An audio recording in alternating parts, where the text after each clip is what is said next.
Hello. Yes म्हाताऱ्या. Sorry sorry sorry.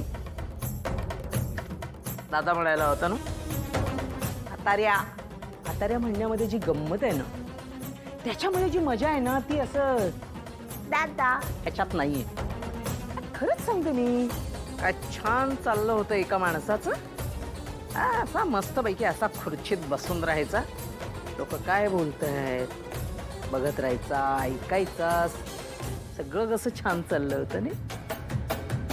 अशी कशी अवस्था झाली रे तू. म्हणजे आता काय फक्त श्वास आहे ना म्हणून माणूस म्हणायचा, नाहीतर तू दगड झालायस. काही म्हणा. वहिनीचं जे काही व्रत होतं ना ते फार कामी येत होतं.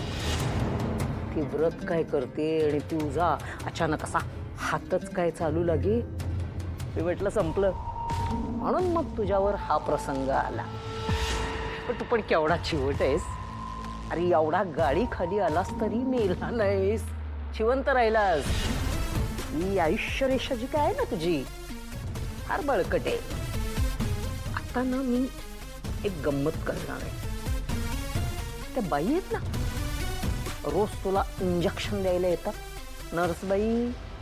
त्या तुला जे औषध जे इंजेक्शन द्यायला येतात ना त्याच्यात मी विष खाल्लं. म्हणजे मग सगळा खेळ खतम.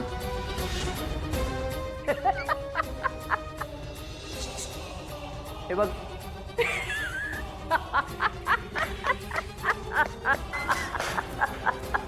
कामिनी काय चाललंय तुझं? इथे काय करतेस तू?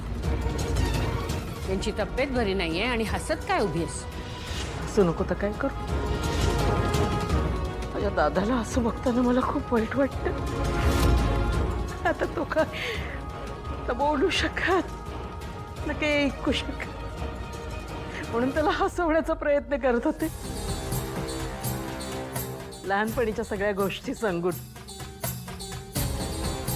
तुला माहितीये का मी त्याला काय गोष्ट सांगत होते?